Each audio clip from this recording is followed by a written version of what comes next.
Welcome, everybody. I particularly want to welcome all of our interns, but especially our friends from the wonderful Center for Security Policy. And I see Frank Gaffney, the founder and president of the Center for Security Policy, in the audience. And it is an honor to have you. Tomorrow, July 14th, marks exactly 1 year since the Joint Comprehension Plan of Action, or JCPOA, was agreed to by the P5+1 nations in Iran.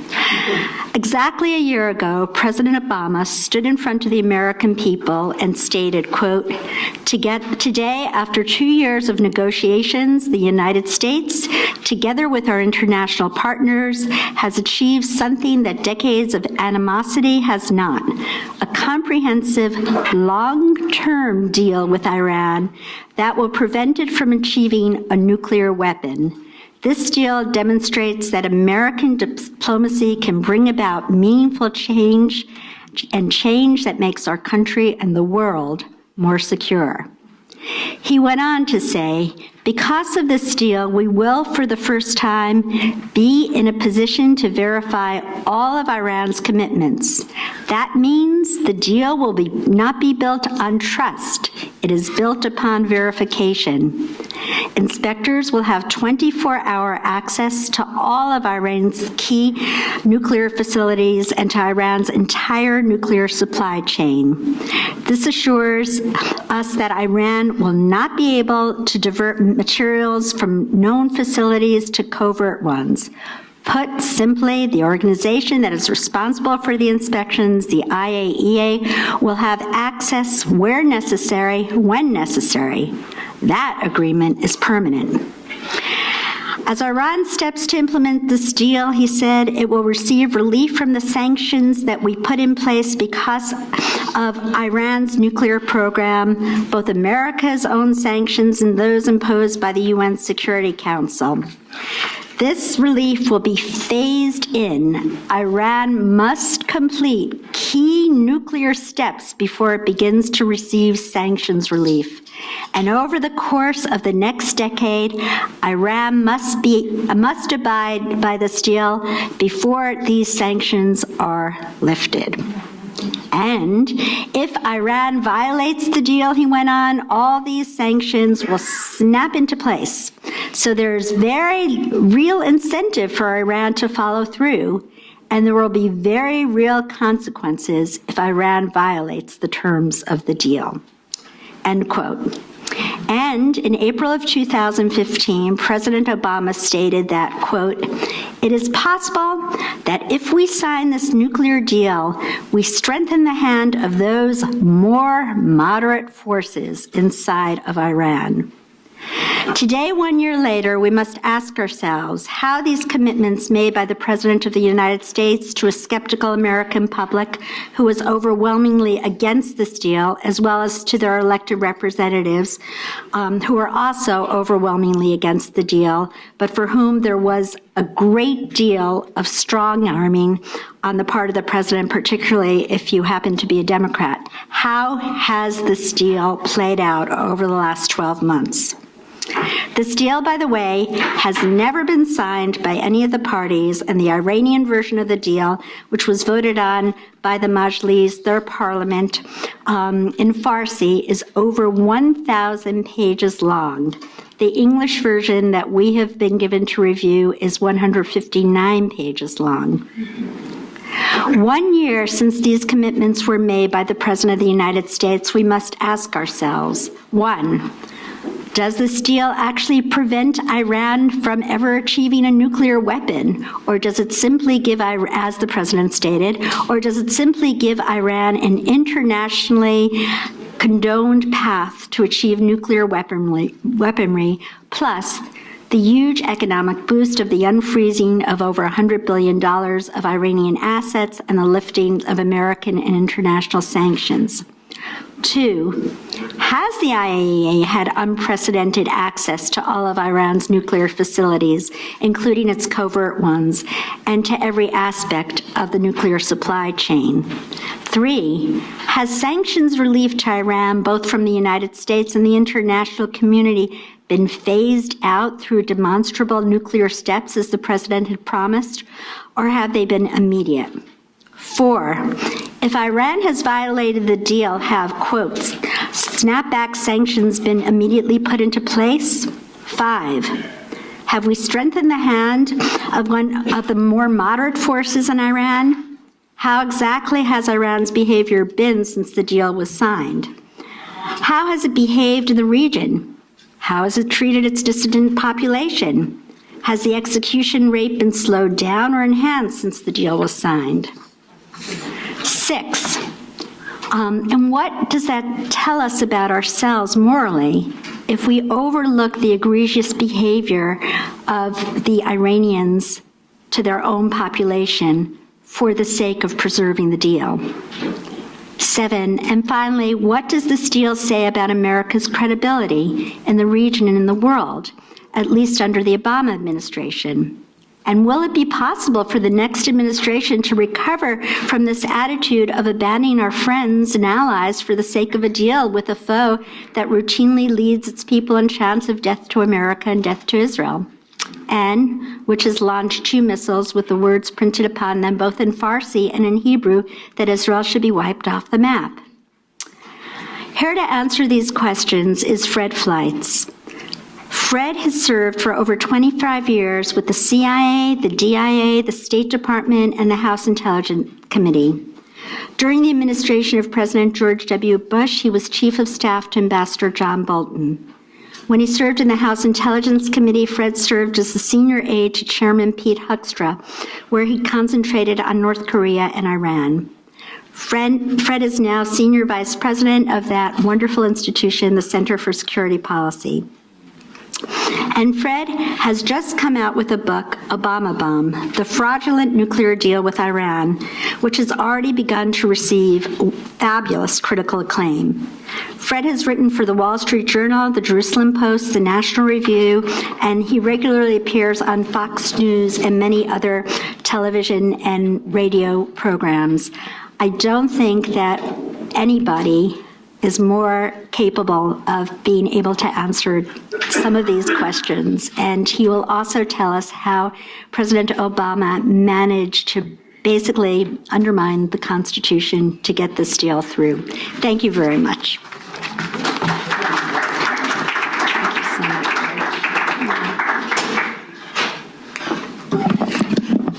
Thank you so much, Sarah. I really value your friendship and the friendship that your organization has shown to me and the Center for Security Policy. And it was such an honor to work with EMET last year to try to educate the American people and the U.S. Congress on why this nuclear deal is so dangerous and so flawed. We didn't convince Congress to stop the deal, but I think we made a difference. Remember that when the deal was voted on last September, only 21% of the American people supported this deal. And the top Democrats on the Senate Foreign Relations Committee and the House Foreign Affairs Committee both voted against the agreement. I think that was a significant achievement. I want to start by discussing how we got to where we are. And I want to talk about things that President Obama said would be in this agreement. When he was campaigning for president in 2007, Mr. Obama told an AIPAC conference that the world must work to stop Iran's uranium enrichment program. On October 22, 2012, during a debate with Mitt Romney, Mr. Obama said, our goal is to get Iran to recognize it needs to give up its nuclear program and abide by the UN resolutions that have been in place. But the deal will accept they end their nuclear program. It's very straightforward. And then in December 2013, and this is after the interim agreement was agreed to that started the talks that produced the JCPOA, the president said at a Brookings Institution forum, they don't need to have an underground fortified facility like Fordo in order to have a peaceful nuclear program. They certainly don't need a heavy water reactor at Iraq to have a peaceful nuclear program. They don't need some of the advanced centrifuges they currently possess. Ladies and gentlemen, this is not the nuclear deal that the United States agreed to. This is not what President Obama announced last July. Iran continues to enrich uranium with 5,060 centrifuges. Not only has Iran not been required to abide by UN Security Council resolutions, most of them have been lifted, and the provisions of the resolution left in place have been significantly weakened. Iran's Fordo enrichment facility remains open. Half of its centrifuges are operating to enrich substances other than uranium, supposedly for medical purposes. Iran's Arak heavy water reactor did have its core removed and is being redesigned, but it's being redesigned by China. In addition to that, the redesign of the Iraq reactor has been exempted from the JCPOA's procurement oversight process. This is a process to keep an eye on nuclear-related transfers to Iran. One of the most sensitive nuclear sites in Iran, the Iraq reactor, is not subject to this process. I think that's a big problem. Would Barack Obama have been elected or reelected if he admitted to the American people that he planned to implement a deal like this? A deal that only 21% of the American people accepted when Congress voted on it last September, and the vast majority of Congress voted against? I don't think so. That's why the book I have is calls this deal a fraud. But I also refer to this deal as the Obama bomb deal. This is something that this is a nickname the Center for Security Policy has for this agreement. And I have this nickname for several reasons. First of all, the infamous NSC advisor Ben Rhodes said in January 2014 in a meeting at the NSC that a nuclear deal with Iran would be the Obama administration's second term Obamacare. And you may remember when Nancy Pelosi said that Congress has to vote on Obamacare to find out what's in it. When Congress voted on the Iran deal last September, it voted on it not knowing what was in the deal, because the administration broke the law in not providing secret side deals to the agreement for congressional review. This was required under the Corker-Cardin Act. I know this is a terrible law and it went against the Constitution, but it did require the administration to do certain things. Because of this violation, the House actually backed out of the Corker-Cardin process and passed other resolutions against the deal. So what has Iran's record been? So we may say, well, it's a difficult deal, it's a bad deal. The administration says that Iran's in compliance. But what has the record been? Well, there's been some very troubling news just recently. In an annual security report issued earlier this month by German intelligence, Iran has a clandestine effort, or had a clandestine effort in 2015 to seek illicit nuclear technology and equipment from German companies at a quantitatively high level. The report added, it is safe to expect that Iran will continue its intensive procurement activities in Germany using clandestine methods to achieve its objectives.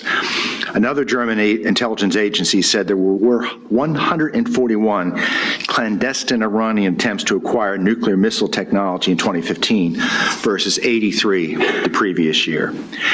The Institute for Science and International Security said in a July 7 report that Iran recently unsuccessfully tried to covertly obtain tons of high-strength carbon fiber, a substance Iran uses to make rotors in its centrifuges. This is a substance that's supposed to be reviewed by the JCPOA Procurement Working Group. Iran did not go to the working group. Now, the Institute doesn't believe the working group would have approved this purchase because Iran has more than enough of this substance to meet its needs for the centrifuges it's allowed to operate. And the Institute believes this probably was an effort by Iran to stockpile this material in the event Iran decides to drop out of the deal or start violating it over the next few years by building more centrifuges than it is permitted to operate under the agreement. In a separate report by the Institute, many Iranian entities who had previously been sanctioned for missile and nuclear-related activities, but had these sanctions lifted in January, are now actively acquiring goods in China. They were previously acquiring nuclear and missile goods in China. Now, we don't know what they're doing, but the fact is that they're active in China, I think, is very troubling. So those are some recent developments we've seen. In addition to that, Iran, as Sarah said, the Iranian parliament passed a different version of the nuclear agreement, and in that different version, the parliament put military sites off limits. IAEA members voted unanimously in December to close the file on the IAEA's investigations of Iran's previous nuclear weapons-related work, which is referred to as the possible military dimensions, or PMD, in IAEA lingo. Even though this investigation found that Iran's nuclear weapons-related activities continued until at least 2009, and if you read the report carefully, it appears that the IAEA may have inconclusive information that Iranian nuclear weapons activities continued after 2009.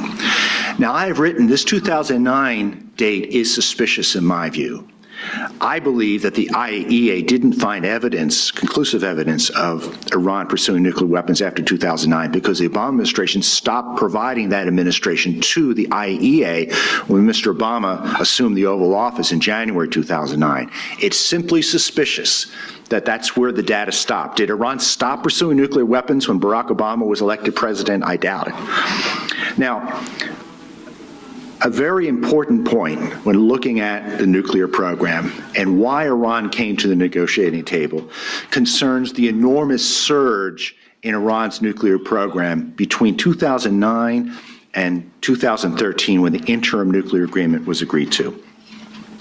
When the president came into office in January 2009, Iran barely had enough enriched uranium to make one nuclear weapon. And this is enriched uranium in the form of reactor-grade uranium hexafluoride, which can be converted into enough uranium for a weapon. By late 2013, Iran had about enough enriched uranium for 8 to 10 nuclear weapons. And the president admitted this when he announced the nuclear deal in July of 2015. And the Iran's stockpile of enriched uranium also skyrocketed between January 2009 and November 2013. Now, this is important because the administration and even some Republicans say, well, sanctions got Iran to the negotiating table. I don't believe that. I believe Iran came to the negotiating table for two reasons. First of all, in 2011, John Kerry, who was in the Senate at the time, exchanged letters with Supreme Leader Khamenei, conceding two crucial points: that the nuclear deal would allow Iran to continue to enrich uranium, and that the United States would drop the investigation of past possible nuclear-related activities, PMD. After those letters were exchanged, P5+1 talks began in 2012 and resulted in the agreement in late 2013. If you look at the timeline of the increase in sanctions, Iran's nuclear program continued to grow despite the sanctions. I'm just not convinced that the sanctions did it. In addition, although more sanctions were being implemented, Obama was also issuing waivers, constantly issuing waivers to these sanctions. I don't think that's what brought Iran to the negotiating table. I think Iran held off making a deal until it had expanded its program to the point that it was prepared to negotiate, and it was waiting for key concessions from the United States on uranium enrichment and the investigation of its past nuclear weapons-related activities. Two other issues that are very troublesome. And frankly, there's so many problems with the deal, I can't go into them here. I could talk about them in Q&A, but EMET has a wonderful guide to all the problems of the JCPOA on your chair. I can't go over all those points, but I want to mention two others real quickly. In January, something very strange happened. The IAEA's Iran report suddenly became very brief and vague. Now, the first time this happened, I don't remember hearing anybody complaining, but the second time it happened, its quarterly report in February, there were a lot of concerns because there was no information on Iran's development of advanced centrifuges. The amount of uranium Iran was enriching every year was no longer in the reports. Well, reporters asked IAEA Director General Amano about this, and he said, well, under the JCPOA, the IAEA no longer has a mandate to report these things. That's not the reason. Ali Hanonan, a former senior IAEA official, has said he believes this is because Iran never liked these detailed IAEA reports and has always fought against them. And I think this was another secret side deal. We made an agreement with the Iranians that public reporting on its nuclear program would be significantly dumbed down. And this is a problem because the American people and members of Congress have no way of knowing whether Iran is complying with this agreement because the details of its compliance are not being released publicly. The members of Congress who voted for this agreement, I think, should be held accountable this November. And it's hard to hold them accountable because public information on Iran's compliance is not being made available. When I talk about this issue, I often get the response, well, why are you bothering? This is over. Iran won. Iran got its sanctions relief. What more can be done? I hate that, but I just say that, so don't say that in your questions. Now, I have three responses to that. First of all, this is a very dangerous agreement that is allowing Iran's pursuit of nuclear weapons to actually accelerate while it's in place. We can't just let it stand. Second, this is an illegitimate agreement that was pushed through deception and intimidation by this administration and sets a very bad precedent for, frankly, what I think is abuse of presidential power. And third, this agreement is actually getting worse. It's getting worse because of Iranian behavior, and it's getting worse because of efforts by the Obama administration to grant even more concessions to Iran, even now. So let me talk briefly about what's in the agreement. And I don't want to get into this in too much detail, but I just want to, this is things we need to talk about. Iran's going to keep enriching uranium with 5,060 centrifuges. It's going to be enriching to 3.67% uranium-235, which is reactor grade for 15 years. It's going to keep its stockpile of reactor grade uranium to 300 kilograms. Now, again, the exact details of how it's doing this isn't being released, which is a big change from the way the IAEA used to monitor this program. So we sort of have to trust the IAEA that's releasing all the information. There have been some concerns that Iran has not been meeting the 300 kilogram cap. The issue that Iran is trying to acquire carbon fiber is a big issue because Iran is allowed to develop advanced centrifuges during the deal. And this is going to allow it to eventually have centrifuges that can enrich uranium faster and more efficiently. And that will allow Iran to build covert sites with centrifuges that will be harder to find. It will need less centrifuges, meaning it will be easier to hide them. Concerning plutonium, the Obama administration has said that this deal will stop the plutonium route to an Iranian nuclear weapon. That's a very misleading claim. There were two ways that were proposed to re-engineer the Iraq heavy water reactor, which when completed would be a source of about 2 nuclear weapons worth of plutonium every year. Turn it into a light water reactor or keep it as a heavy water reactor at a lower power level. Iran would not agree to the first option, which was the preferred one, which would be difficult to reverse and would have limited its capability of making fissile fuel for weapons. Instead, it agreed to the redesign, which, as I said earlier, is being done by China. According to the Arms Control Association, no friend of mine or EMET's, this reactor will produce 1/4 of a nuclear weapons worth of plutonium every year and 1/2 of a nuclear weapons worth of plutonium every year if Iran reverses the redesign and changes the way the reactor is fueled. And this is important because plutonium is the preferred fuel for nuclear weapons because it has a critical mass 1/5 that of uranium. And this is an issue when making nuclear weapons, especially cruise missiles and missile warheads, because weight and size is a consideration. The verification of this agreement is extremely weak. Now, Sarah mentioned that the administration has tried to say that this deal has the most robust verification measures in history and are extremely intrusive, but they are limited to the declared Iranian nuclear program and supply chain. There is a convoluted process to get access to non-declared sites, but there are problems and strings attached to this. First of all, Iran has said that if it is sanctioned for not cooperating for one of these requests, it will walk away. And I think that's going to be an enormous disincentive to ever going down that route. In addition, sanctions to snap back sanctions, there has to be an instance of significant non-performance by another party, and that's going to lead to an enormous fight among the parties over what significant means.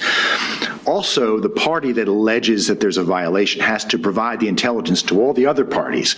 That's going to present sources and methods issues for the United States. Previously, we would share intelligence just with trusted IAEA officials. We wouldn't share the intelligence we had with the United Nations. And if any of you are familiar with intelligence on this issue, it's never definitive.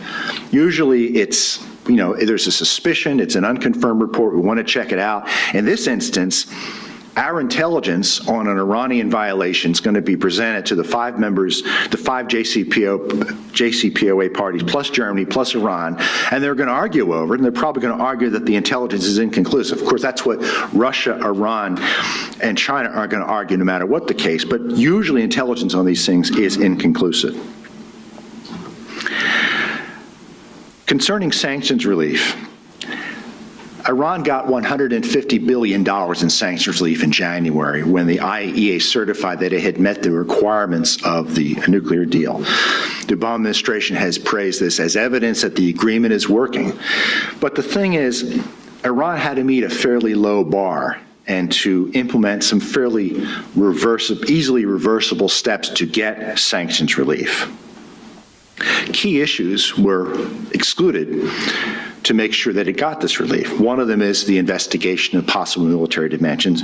The other was ballistic missiles. And these were both excluded at the last minute, probably in May or June of 2015, because the Iranians knew they had us. The president wanted his legacy deal, and there's certain things Iran demanded.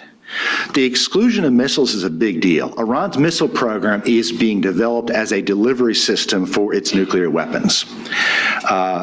There is no mention of ballistic missiles in the nuclear deal. It is buried in an annex to UN Security Council Resolution 2231, which endorsed the nuclear agreement a few days after it was announced by the president. Iran has said it's not going to comply with that resolution. It also has said, after it's tested ballistic missiles, that the resolution doesn't apply to Iranian missiles because the missile bar, the resolution bars missile tests that are capable of carrying nuclear weapons, and Iran says their missiles aren't capable of carrying nuclear weapons. Iran's missiles are not being designed to fire warheads of dynamite or to shoot monkeys into space. They're being developed to carry nuclear warheads, and it's an absurd argument to contend otherwise. I also will add that Iran is the only nation in history to have missiles with a range of 2,000 kilometers or more without having a nuclear weapons program. That's the purpose of this program, and everyone in the region realizes it. There's things about the sanctions provisions with the JCPOA that people are not aware of. It bars the United States from imposing any new sanctions on Iran, including sanctions on human rights. It also commits the United States to getting state and local sanctions against Iran lifted, and the administration is currently pressuring our governors to lift sanctions that had been imposed by state governments. I'm proud to say that at least 14 state governors are telling the administration where to go on that.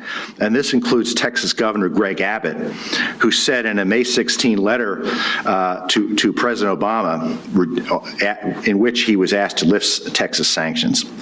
Because the Iran deal is fundamentally flawed and does not permanently dismantle Iran's nuclear capability, Texas will maintain its sanctions against Iran. Further, because your administration has recklessly and unilaterally removed critical sanctions, I have called on the Texas legislature to strengthen Iran's sanctions that Texas already has in place. And as I said, there are 13 other governors who have a similar position. I understand that eventually the administration may try to sue the states to force them to drop this because under the Constitution, foreign policy falls under the control of the president. However, since the nuclear agreement is not a treaty and is not binding, it's uncertain what will happen if there's a lawsuit. And my hope is the agreement will be dead long before it goes to court. Now, in addition to the problems with the agreement and Iranian cheating, there's another issue that's worth talking about, and that is this is an illegitimate agreement. It was illegitimately negotiated. It was illegitimately promoted. It was ran through Congress over its objections. It was ran through over the objections of Israel. Israel and Congress were kept in the dark about this agreement. The administration knew Congress would never back such a dangerous agreement with the U.S. enemy.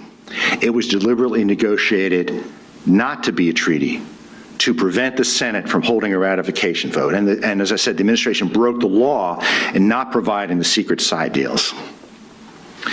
The side deals are very important, and the Center for Security Policy had a hand in helping Congress uncover them.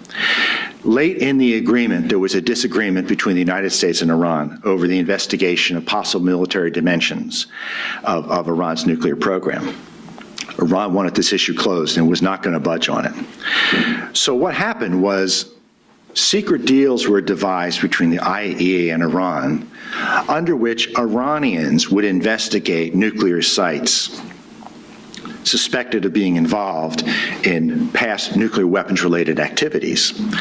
Now, when Senator Tom Cotton and Congressman Mike Pompeo visited the IAEA a couple days after the president announced the agreement, they discovered these deals by accident. They weren't told at first what was in them. A few days later, during classified briefings, the administration said, well, we haven't seen these deals, but Iranians are going to inspect for the IAEA, but don't worry, they're going to follow applicable inspection protocols. It's going to be a fair inspection. And this led some congressmen to say this is similar to NFL players mailing in their own urine samples in a drug testing investigation. It was pretty outrageous, but if you look at the documents and the whole story about this, there's more here than I think the media has talked about. I believe these side deals were written by the State Department, probably by Senator Kerry or his aides, and handed to the IAEA to move these issues out of the deal and somewhere where Congress could not see them. And you know, it's interesting because there have been agreements between the IAEA and Iran before on PMD issues.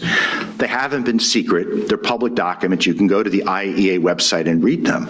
This one was an exception. It's a secret deal. They are not on the IAEA website. The administration says it has been briefed on them. One administration official said she saw one but wasn't given a copy. There was a reporter who was allowed to read the agreement but not keep a copy, and he published a transcript. This is just another example of fraud. This was an example of the administration trying to manipulate the American people and the U.S. Congress to dispose of an inconvenient element of this agreement that it could never defend. So under the secret side deals, Iranians investigated the Parchin military site in mid-September of 2015. And it was a very strange inspection. There was a certain a small number of locations inside of one building and outside were inspected. They were all agreed to in advance. When the inspection was conducted inside of a particular building at Parchin, it was pretty clear the building had been repainted and equipment had been moved. So it's pretty clear this was an effort by Iran to basically manipulate inspections of a facility where it reportedly has been engaged in activities, explosive testing to develop a nuclear warhead. Well, despite its efforts to hide these activities, the IAEA still discovered information that Iran was engaged in nuclear weapons-related activities.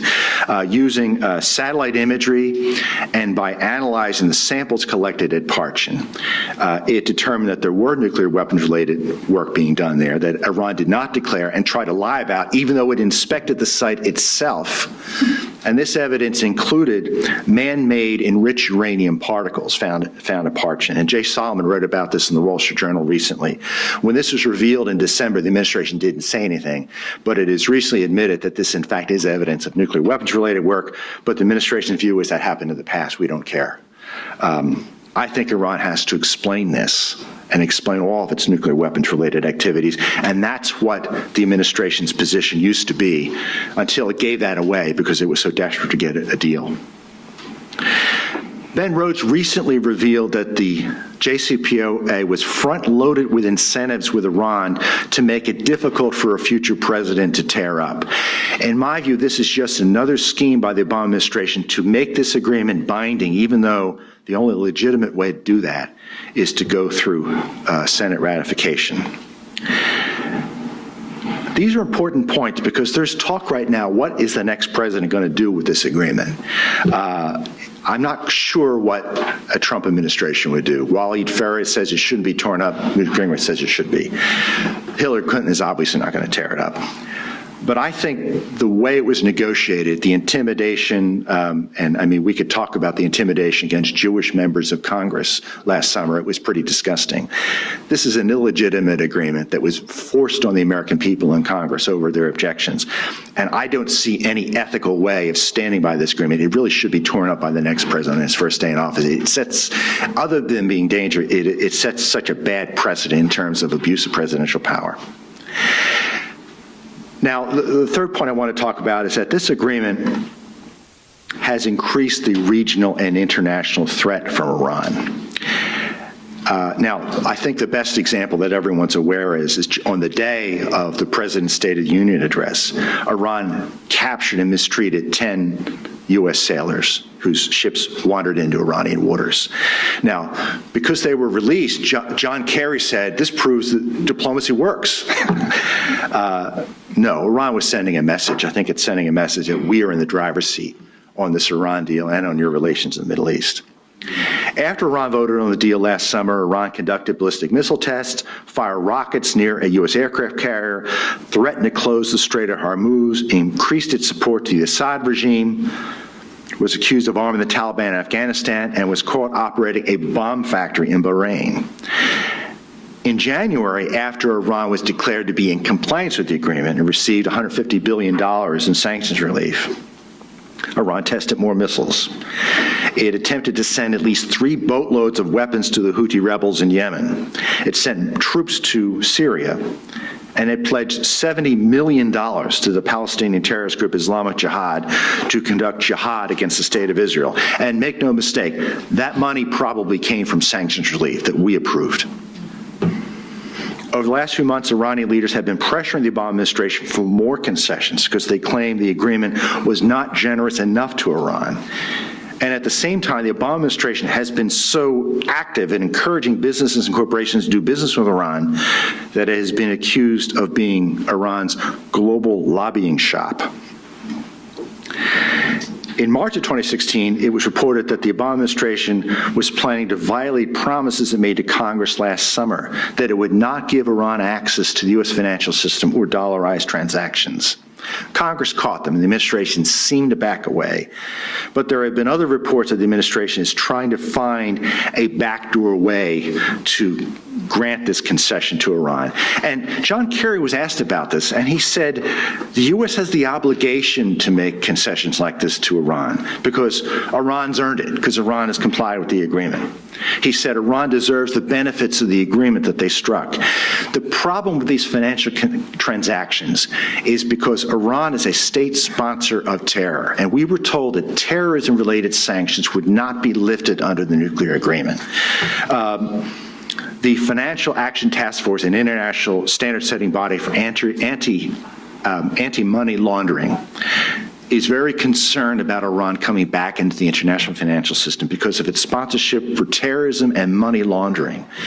Now, Europe has already given Iran access to its financial system and access to the SWIFT messaging system. But access to the American financial system, I think, is a real threat to the American economy and to the global economy. And there are a number of congressmen, including Mark Kirk and Marco Rubio, who are taking action to stop this. And Congressman Ed Royce is also trying to pass legislation to bar the administration from giving Iran access to the U.S. financial system. I think that's very important. You may have read a great op-ed by my friend Mark Dubowitz in today's Wall Street Journal about efforts by Boeing to sell about 118 civilian airliners to Iran.